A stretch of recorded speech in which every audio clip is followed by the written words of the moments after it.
Assalamualaikum warahmatullahi taala wabarakatuh. Innal hamdalillah nahmaduhu taala wa nasta'inu bihi wa nastaghfiruh. Asyhadu an la ilaha illallah, asyhadu anna Muhammadan abduhu wa rasuluh. Allahumma shalli ala hadzal nabiyil karim wa ala alihi wa sahbihi ajma'in. Rabbi shrah li sadri wa yassir li amri wahlul 'uqdatam min lisani yafqahu qawli. Qala ta'ala: Ya ayyuhalladzina amanu kutiba alaikumus siyam kama kutiba alal ladzina min qablikum la'allakum tattaquna ayyaman ma'dudat. Hadirin dan hadirat para jamaah, ibu-ibu serta bapak dan jamaah sekalian, jamaah salat zuhur ya, Masjid Al-Hidayah. Kita bersyukur kepada Allah Subhanahu wa taala siang hari yang cerah ini diberikan nikmat bisa melaksanakan sholat zuhur di masjid kita yang tercinta ini. Alhamdulillah ya, masjidnya sudah bisa dipakai ya. Saya baru pertama nih ya, sejak Ramadan sholat di masjid kita ini. Alhamdulillah. Tentu saja masjid ini belum selesai ya, masih butuh doa kita ya, kemudian dukungan kita. Mengingat target dari pembangunan atau renovasi masjid kita ini cukup besar ya, dan ini untuk kepentingan kita bersama insyaallah ya. Baik, yang kedua ya, kita juga bersyukur hari ini kita sudah masuk tanggal 15 Ramadan. Jadi biasanya kalau sudah lewat 15 itu ngitungnya udah ngitung mundur 15, 14, 13 dan seterusnya ya. Harapan kita tentu saja bisa istiqamah sampai nanti di akhir Ramadan dan Allah Subhanahu wa taala menerima semua amal ibadah kita yang kita laksanakan di bulan penuh berkah ini ya. Hadirin rahimakumullah, sebagaimana sampaikan tadi, kita maksimal jam 1 nanti akan bahas tema tentang Ramadan Rasulullah dan para sahabat ya. Ada banyak hal yang menarik yang mungkin bisa jadi teladan bagi kita, terutama dari para sahabat sendiri bahkan ya. Bagaimana mereka melewati Ramadan pada masa mereka dulu ya. Nah, kita ketahui jamaah bahwa syariat puasa ini telah juga disyariatkan oleh Allah kepada umat-umat sebelum kita ya. Dan ini paling tidak bisa kita ketahui dari sejarah sendiri ya, dari kitab-kitab yang ditulis oleh para ulama maupun secara tersuratnya ada. Ya ayyuhalladzina amanu kutiba alaikumus siyam kama kutiba alal ladzina min qablikum ya. Wahai orang yang beriman, diwajibkan kepada kalian as-siyam ya, berpuasa sebagaimana yang telah diwajibkan kepada umat-umat sebelumnya ya. Para ulama menegaskan ayat ini mengandung dua makna ya. Jadi kama kutiba alal ladzina min qablikum ini ya, sebagaimana diwajibkan kepada umat sebelum kita, punya dua spirit. Pertama adalah kalimat ini berbentuk ya, punya makna khabarian, informasi ya. Jadi Allah pengen ngasih tahu kita bahwa sebelumnya umat-umat sebelum Rasulullah juga diwajibkan kepada mereka berpuasa. Ini satu. Ini disebut dengan kalimat khabariyah. Nah, yang kedua adalah maknanya juga litasbit ya, untuk menguatkan. Ya, kayak kita nyuruh anak kita ke pesantren. Ya. Nah, habis SD ya, kamu masuk pesantren. Ya. Kenapa? Tuh kakak-kakakmu yang dulu juga udah di pesantren. Jadi kalimat kakakmu dulu juga sudah di pesantren itu bukan saja semata ngasih tahu, bukan, tetapi untuk menetapkan, menguatkan bahwa anak ini juga sebaiknya di pesantren. Kakaknya dulu di pesantren juga. Begitu kira-kira. Makanya pengalaman saya jemaah, mengkondisikan anak masuk pesantren yang nomor 2, 3 dan yang sekarang nomor 4 itu lebih mudah daripada yang pertama. Sebab yang nomor 2 itu tinggal ngikut kakaknya. Nomor 3 tinggal nyontoh 2 orang kakaknya. Nomor 4 udah nggak ada diskusi. Kalau yang pertama itu masih ada diskusinya. Pesantren mana, kita sampai survei itu beberapa pesantren Pak Anton ya. Di KM, kemudian Al-Kahfi, Al-Shifa, udah susah gitu kan. Tapi yang nomor 2 nggak ada survei-survei lagi gitu ya. Nah jadi kalimat kama kutiba alal ladzina min qablikum ini adalah punya makna 2. Informasi juga menguatkan kepada umat Rasulullah bahwa syariat saum, syariat puasa bukan hanya untuk kita tapi telah ditetapkan sebelumnya. Dan memang demikian dicatat sejarah ya, bahwa syariat puasa ini sudah ada bahkan sejak Allah menciptakan manusia itu sendiri, Adam. Jadi kalau selama ini ada yang mengatakan puasa itu dari Nabi Ibrahim atau Nabi Daud karena ada puasa Daud, enggak ya, sudah ada sejak Nabi Adam. Kitab tafsir misalnya dalam kitab At-Tabari atau kemudian Qasas al-Anbiya-nya Imam Ibnu Katsir, ada cerita uniknya ketika Allah menurunkan Adam alaihissalam jemaah, diturunkan bukan diusir ya, diturunkan dari surga ya ke bumi ini. Itu konon ya, tubuhnya Adam itu hitam ya, li syiddatil hararat asy-syams, jadi karena matahari yang panas jadi tubuhnya itu hitam. Jadi sekitar seminggu atau 10 hari sebelum Ramadan turunlah perintah Allah kepada Rasulullah dan kaum muslimin agar di bulan Ramadan. Itu tahun kedua Hijriah. Nah jadi kalau kita hitung Pak, kalau mau banyakan kita puasanya daripada Rasulullah. Rasulullah itu hanya puasa, baru diwajibkan berpuasa dari 2 Hijriah sampai beliau wafat 11 Hijriah. 2, 3, 4, 5, 6, 7, 8, 9, 10. Cuman 9 tahun Nabi berpuasa, ketemu 9 Ramadan. Karena tahun ke-11 Nabi enggak ketemu bulan Ramadan, karena Nabi meninggal di bulan Rabiul Awal ya, 6 bulan kemudian baru Ramadan. Nabi enggak ketemu tuh ya. Jadi Nabi itu hanya berpuasa dari tahun kedua Hijriah sampai tahun ke-10 Hijriah. 10 tahun 9 tahun Nabi berpuasa. Kalau kita udah berapa tahun puasa ya? Banyak ya. Saya aja kalau ngitung kasar kira-kira ya, saya ingat ketika masuk SD dulu kakek saya itu udah nyuruh saya puasa.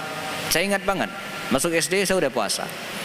Ya mungkin masih kecil, mungkin pernah batal sehari 2 hari gitu-gitulah ya. Tapi nggak pernah sampai sebulan nggak puasa, nggak pernah. Nah sekarang di usia saya yang 48 tahun, dikurang 7, udah lebih 40 kali saya puasa. 40 tahun maaf, iya. Kalau Nabi kan cuma 9 ya. Kalau mau banyak-banyakan gitu kan. Tapi kan masalahnya bukan banyak-banyakan, diterima Allah atau tidak, itu masalahnya ya. Jadi 9 tahun. Nah sekarang kita bedah jamaah. 9 Ramadan ini ya, Nabi bagaimana kondisinya? Apa yang beliau lakukan dan oleh para sahabat ya. Baik. Dalam penuturan Sayyidina Umar bin Khattab radhiyallahu anhu, Umar bin Khattab yang mendampingi Rasul sampai wafat, kata Umar bin Khattab, dan ini termaktub dalam kitab Sunan At-Tirmidzi, beliau mengatakan, ghazawna ma'a Rasulillah sallallahu alaihi wasallam fi Ramadan ghazwatain. Dulu kami pernah berperang bersama Rasul sallallahu alaihi wasallam di bulan Ramadan, ghazwatain, 2 perang. Artinya 9 Ramadan itu ada 2 Ramadan dilalui Rasul ya, dan bersamaan dengan 2 perang. 7 lainnya enggak, bukan ketika terjadi perang. Ghazawna ma'a Rasulillah, kami berperang bersama Rasulullah fi Ramadan, di bulan Ramadan, ghazwatain, 2 perang. Apa itu? yauma badrin wa fathi Makkah. Perang Badar dan Fathu Makkah. Perang Badar 2 Hijriah, Fathu Makkah 8 Hijriah.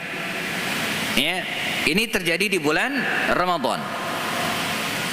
Nah, apa yang terjadi pada 2 Ramadan ini? Kata Umar bin Khattab pada lanjutan hadisnya, fa'aftarna fihima. Kami berbuka alias tidak puasa pada saat 2 perang ini berkecamuk. Nah, ini meluruskan sebagian pendapat kita yang suka misalnya, ayo puasa. Nabi aja ketika perang Badar berpuasa dan seterusnya. Nah, sekarang kita bedah jemaah. Dalam riwayat dan kesaksian Umar ini belum mengatakan fa'aftarna fihima. Kami berbuka pada saat 2 perang itu. Nah, sekarang hadis Imam dari jalur Abu Al-Khudri. Apa kata Abu Sa'id Al-Khudri, sahabat Nabi juga? Ghazawna ma'a Rasulillah SAW, kami juga pernah berperang bersama Rasulullah SAW, ya. Wa madat li sitti asyrah min Ramadan, dan lewat 16 hari bulan Ramadan, ya, artinya 16 hari lewat Ramadan, masuk tanggal 17-nya, ya. Ini maksudnya adalah perang Badar, ya. Fa minna man shama wa minna man aftar. Ketika perang Badar 17 Ramadan berkecamuk itu, sebagian kami berpuasa dan sebagian lagi tidak. Ya, walam ya'ibi as-shaimu 'alal muftiri walal muftiru 'alas shaimi. Mengejek yang tidak berpuasa, dan demikian juga dengan orang yang tidak berpuasa tidak orang yang puasa. Jadi masing-masing dipuasa. Adapun Nabi sendiri tidak berpuasa saat perang Badar berkecamuk. Nabi tidak puasa, nanti di ujung saya akan jelaskan. Buka puasa itu, ya, akan lebih kuat bagi kalian untuk menghadapi musuh. Maka para sahabat pun berbuka semuanya dan tidak ada yang puasa. Ini peristiwa perang Badar dan Fathu Makkah. Saya ingin tegaskan, baik perang Badar maupun Fathu Makkah, ya, terutama perang Badar, Rasulullah SAW membatalkan puasanya. Sementara sebagian sahabat Nabi yang lainnya dibolehkan tidak berpuasa. Apa maknanya?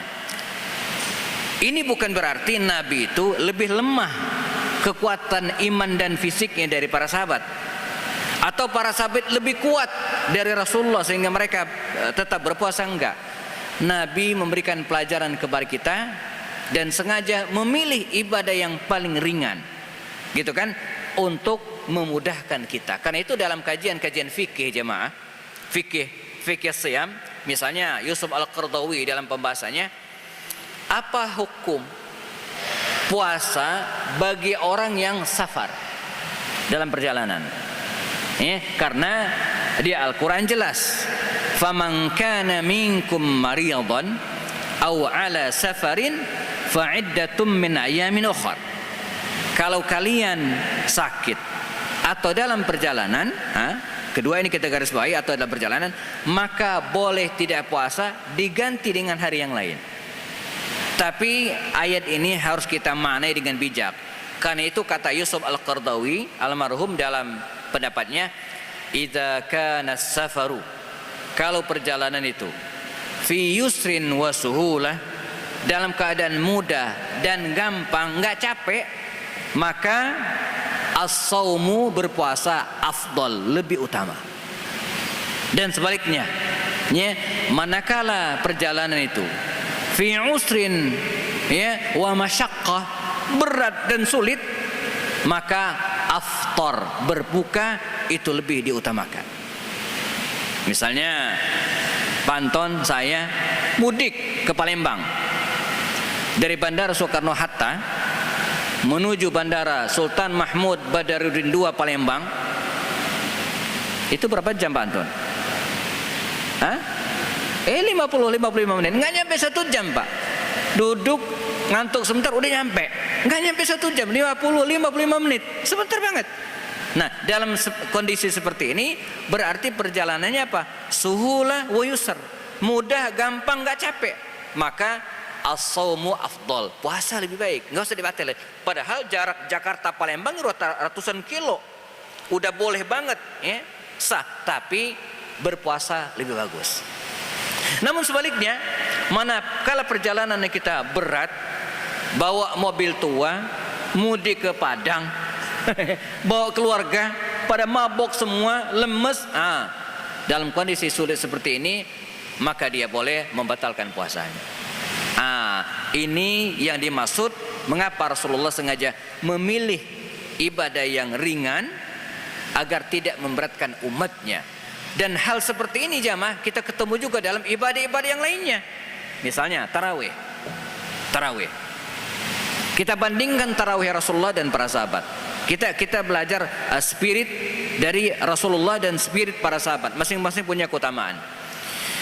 Syariat tarawih itu jamaah di masa Rasulullah SAW hanya dilaksanakan 3 hari atau 3 malam. Ketika Nabi datang ke masjid pada malam terakhir tahun beliau meninggal dunia, dan laksanakanlah sholat tarawih. Jamaah berkumpul sholat bersama beliau. Keesokan harinya Nabi melaksanakan sholat juga. Jamaah semakin nambah, semakin banyak. Nah, itulah bedanya dengan jamaah kita di Indonesia. Ramadan pertama banyak, penuh nih, sampai luar-luar. Malam kedua nambah banyak apa? Nambah sedikit, Pak. Ya, kalau di masjid ini nambah banyak insya Allah, ya. Kalau masjid lain nggak tahu, ya. Nah, Rasulullah malam kedua semakin banyak, ya. Malam ketiga semakin banyak. Nah, malam keempat ketika jamaah semakin banyak, Nabi malah nggak datang. Keesokan harinya mereka bertanya, ya Rasulullah, semalam kami nungguin, kenapa nggak datang? Apa kata Rasul? Saya khawatir sholat tarawih ini akan diwajibkan kepada kalian. Ya, maka sampai masa kekhalifahan Abu Bakar As-Siddiq jamaah, sholat tarawih itu nggak ada di masjid secara berjamaah, masing-masing sendiri-sendiri. Baru pada masa kekhalifahan Umar bin Khattab, ketika dia masuk di satu malam Ramadan, masuk masjid, dia lihat orang sholat masing-masing, tapi banyak di situ sholat, di situ sholat. Pada sholat masing-masing. Kata Umar, kenapa sendiri-sendiri seperti ini? Maka dikumpulkanlah dalam jamaah dan diangkatlah Ubay bin Ka'ab untuk menjadi imam. Maka sejak saat itu salat tarawih dilakukan secara berjamaah sampai hari ini. Apakah berarti Nabi tidak lebih baik dari para sahabat? Enggak. Nabi sengaja melakukannya agar ringan di kita, enggak jadi wajib. Coba kalau Nabi setiap malam tarawih di masanya, maka akan disimpulkan salat tarawih wajib. Wah, berat kita. Memilih yang teringan. Baca Quran juga demikian, Pak. Saya ingin kita sharing, ya. Mungkin sudah ada yang dapatkan info. Setiap Ramadan Nabi itu mengkhatamkan Al-Quran berapa kali? Ada yang pernah dengar riwayatnya? Ramadan nih, Nabi berapa kali mengkhatamkan Al-Quran setiap Ramadan? Ada yang pernah baca? Ya, sekali, Pak. Kecuali pada tahun terakhir ketika akan wafat, itu 2 kali. Tapi para sahabat tidak. Ya, Abdullah bin Amr ibn As itu bahkan tidak jarang mengkhatamkan Ramadan 3 hari sekali. Paling lambat 10 hari sekali. Ya, Utsman bin Affan radhiyallahu anhu biasa mengkhatamkan Al-Quran di Ramadan atau bahkan di luar Ramadan, mengkhatamkan Al-Quran seminggu sekali. Mulai Jumat, pas nyampe Jumat udah khatam. Udah khatam. Jadi Utsman itu setiap malam Jumat khataman Quran. Kalau kita baca Yasin doang, ya. Nah, sekarang udah ada tambahannya biasanya, baca surat Yasin dan surat Al-Kahfi. Tapi cuma nyampe ayat 10 doang, ya, Al-Kahfinya enggak sampai tuntas. Nah, apakah berarti ibadah para sahabat Utsman bin Affan, Abdullah bin Amr bin As lebih baik daripada Rasulullah? Tidak. Nabi itu kalau mau Sehari bisa khatam sekali dia. Toh Imam Asy-Syafi'i saja sehari khatam 2 kali. Kalau Nabi mau, tapi Nabi tidak. Supaya apa? Supaya tidak memberatkan di kita. Bayangin kalau Nabi dalam riwayat sahih disebutkan misalnya setiap Ramadan, setiap hari Ramadan dia khatam sekali. Wah, berat bagi kita. Karena itu akan dianggap suatu hal yang wajib, bahkan suatu hal yang sangat ditekankan. Tapi Nabi tidak. Nabi mengkhatamkannya sekali saja. Baru pada tahun terakhir ketika akan meninggal dunia, Rasulullah SAW mengkhatamkan Al-Quran 2 kali bersama dengan malaikat Jibril. Nah, dari sini jamaah kita ketahui bahwa semangat para sahabat dalam beribadah di bulan Ramadan ini luar biasa. Bahkan dalam tanda kutip melebihi yang telah dicontohkan oleh Rasul. Bahkan termasuk sholat tarawih tadi. Kalau Aisyah mengatakan Rasulullah itu melaksanakan sholat malam di Ramadan atau di luar bulan Ramadan sebanyak 8 rakaat tambah 3 witir menjadi 11 rakaat. Ini riwayat Aisyah sahih dan begitu dikisahkan. Nabi baik Ramadan atau di luar Ramadan sebagian besar sholat malamnya 8 tambah 3 witir. Tapi di masa Umar bin Khattab tidak. Menjadi 21 bahkan 23 rakaat. Bahkan di Imam Malik sempat 39 rakaat. Apakah ibadah Umar lebih bagus dari Nabi? Tidak. Ini kita bicara tentang semangat para sahabat di satu sisi, dan di sisi lain kita melihat kerahiman Rasulullah kepada kita yang tidak ingin memberatkan kepada umatnya. Nah, sekarang kita runut sebagai pelengkap supaya ada bayangan sempurna tentang Ramadan Rasulullah dan para sahabat. Di tahun kedua kita sudah jelaskan Rasulullah berpuasa Ramadan saat perang Badar berkecamuk, sehingga mungkin ada 1 atau 2 hari beliau tidak berpuasa di tahun tersebut karena kondisi perang. Tahun ketiga Nabi full puasa. Karena saat Ramadan di tahun ketiga itu Nabi berada di Madinah Al-Munawwarah. Sebab peristiwa besar tahun ketiga itu adalah perang Uhud. Itu bulan Syawal, bukan Ramadan. Jadi Ramadannya Nabi masih di Mekah, di Madinah. Syawal baru berangkat ke Uhud. Sekarang tahun keempat. Tahun keempat tidak ada peristiwa yang besar, kecuali Rasulullah mengutus para sahabatnya ke berbagai wilayah, termasuk untuk mengatasi pemberontakan Yahudi Bani Nadir. Ini tahun keempat Hijriah. Nabi stay di Madinah, bahkan dikabarkan mulai tahun inilah Nabi itu mulai i'tikaf. Tapi 10 awal Ramadan. Nanti di akhir-akhir hayatnya beliau i'tikaf 10 akhir Ramadan. Begitu tahapannya. Jadi di awal-awal Nabi itu i'tikafnya justru di 10 awalnya gitu kan. Tapi pada akhirnya Nabi memerintahkan 10 akhir Ramadan. Fal yataharra asyra al-awakhir. Kata Rasul, carilah Lailatul Qadar itu pada 10 akhir, di antara dengan i'tikaf. Itu tahun keempat. Sekarang tahun kelima. Tahun kelima dipastikan Nabi itu Ramadannya di Madinah, enggak kemana-mana. Sebab tahun kelima ini memang ada peristiwa besar, namanya Perang Khandaq. Tapi itu terjadi di bulan Syawal. Setelah Lebaran perang. Ramadan di Madinah. Sekarang tahun ke-6. 5-6. Tahun ke-6 Nabi berada di Madinah kembali. Tidak kemana-mana dan full beliau berada di Madinah. I'tikaf 10 akhir di Madinah. Mengapa? Karena peristiwa besar yang terjadi di tahun ke-6 ini adalah Sulhul Hudaybiyah. Perjanjian Hudaybiyah.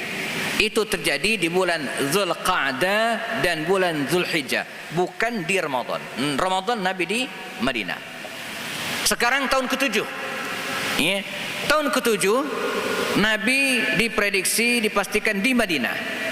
Sebab tahun ke-7 ini ada perang namanya Perang Khaybar. Itu terjadi di bulan Safar. Muharram Nabi berangkat, Safar perang. Nanti Rabiul Awal Nabi sudah balik lagi ke Madinah Al-Munawwarah. Itu tahun ke-7. Sekarang tahun ke-8. Tahun ke-8 inilah terjadi Fathu Makkah, di mana Rasulullah SAW berangkat dari Madinah menuju ke Mekah awal bulan Ramadan. Dan Nabi, ini pelajaran bagi kita bagaimana Ramadan itu jamaah tidak mengganggu agenda dan tidak mengganggu rencana Rasulullah.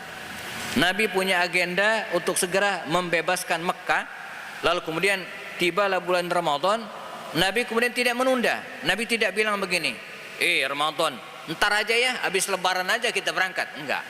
Nabi tetap memberangkatkannya dan Makkah pun tunduk takluk di bawah titah kaum muslimin. Sekarang tahun ke-9. Di manakah Rasulullah saat Ramadan 9 Hijriah? Nabi berangkat dari Madinah menuju ke Tabuk di bulan Rajab. Perjalanan dari Madinah menuju ke Tabuk itu 15 hari. Pulang 15 hari. Stay di lokasi 20 hari. Hampir 2 bulan. Rajab, Sya'ban. Ramadan Nabi udah tiba lagi di Madinah Al-Munawwarah. Jadi dipastikan 9 Hijriah Nabi kembali di Madinah Al-Munawwarah. Terakhir 10 Hijriah Nabi berada di mana? Nabi berada di Madinah, bahkan full di Madinah. 20 hari beliau iktikaf di Madinah. Tahun ke-10 Hijriah. Nah, baru di bulan Zulqa'dah, Zulhijjah beliau berangkat ke Mekah untuk melaksanakan ibadah haji. Haji akbar, haji wada.